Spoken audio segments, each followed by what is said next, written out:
Welcome to this explainer. Today we're decoding something huge. I'm talking about a massive trillion-dollar shift happening right now in modern finance. We're finally moving away from that old-school short-term profit model and pivoting toward a strategy literally designed to survive the future.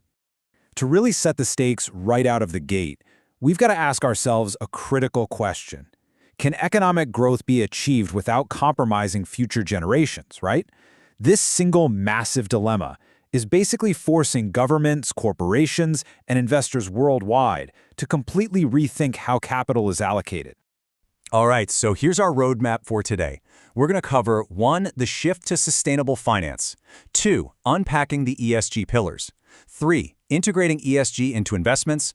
4. ESG versus impact investing. And finally, 5. The future of green finance. Let's get right into it. Section 1. The shift to sustainable finance. So, global challenges, think climate change, social inequality, they've made a major pivot absolutely crucial. Straight from the European Commission, sustainable finance is officially defined as the process of considering ESG factors when making investment decisions. Basically, it's about making sure funding aligns with long-term environmental and social welfare, rather than just bankrolling projects that, well, bankrupt are tomorrow. Section 2. Unpacking the ESG pillars. Now, the easiest way to think about ESG is like a three-legged stool. If just one of those legs is weak, the company's entire sustainability claim just topples right over. Let's look at the first leg, the environmental pillar. This one focuses strictly on a company's direct impact on the natural world. We're talking about tackling existential threats here, like global warming and the severe loss of biodiversity. And how do we actually measure that physical footprint?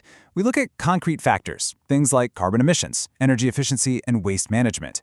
When a company actually scores high here, it translates to real-world action.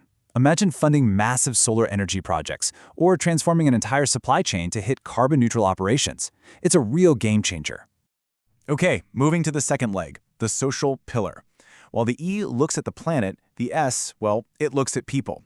It evaluates a company's relationships with its employees, its customers, and society as a whole, addressing heavy-hitting human challenges like poverty, inequality, and human rights. Businesses are evaluated on tangible societal impacts. We're talking employee welfare, human rights, workplace safety, and diversity and inclusion. In the real world, this looks like genuinely providing equal employment opportunities or launching serious corporate social responsibility initiatives. Essentially, it's making sure the business is a net positive for society. And finally, we have the governance pillar. You can really think of this as the ethical anchor for a company's internal leadership. Because, let's be honest, without good governance, those environmental and social promises, they're usually just empty words. This pillar is all about actively preventing corruption and corporate fraud. We evaluate this one by checking for things like board independence, total transparency, ethical conduct, and strict anti-corruption policies. In practice, having independent directors and strong audit systems is absolutely crucial. It ensures the company is actually held accountable for whatever claims it makes in those first two pillars. No cutting corners. Section 3. Integrating ESG into investments. So, how does this framework actually change where the money flows?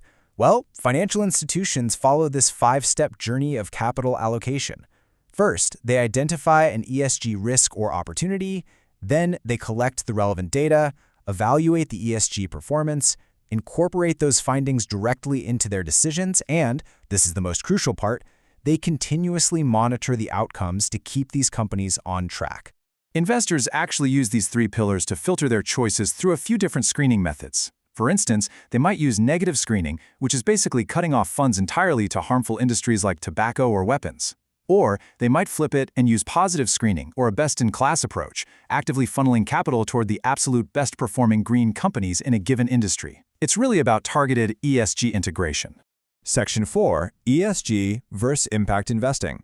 Now, as you get deeper into sustainable finance, you are bound to run into a massive misconception. See, ESG investing is a broad strategy for managing long-term risk based on a company's performance.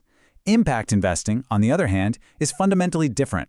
It demands a specific, measurable, outcome-oriented objective, like directly building affordable housing alongside making a financial return. So it's really risk management versus direct, measurable impact.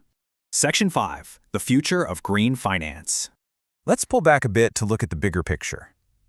When we examine the massive global frameworks accelerating this shift, we're seeing an absolute explosion of green financial instruments.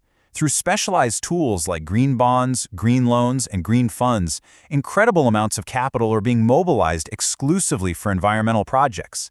We're talking about bypassing traditional corporate spending to directly fund things like wind energy and sustainable transportation. And governments? Well, they are no longer leaving this up to choice. To combat greenwashing, regulators are stepping in hard. From the EU's Sustainable Finance Disclosure Regulation to the TCFD, the ISSB standards, and even India's mandatory BSRS framework for top-listed companies, robust transparency is fast becoming a strict global legal requirement. As we look toward those UN Sustainable Development Goals, aiming for a better world by 2030, we really start to see the true power of capital. Sustainable finance is going to play a vital role in shaping the future of businesses, economies, and society. Understanding these three pillars is your key to holding that future accountable. So, the question I'll leave you with today is this. As these frameworks become the mandatory new normal, will the companies you support today survive the transparency of tomorrow?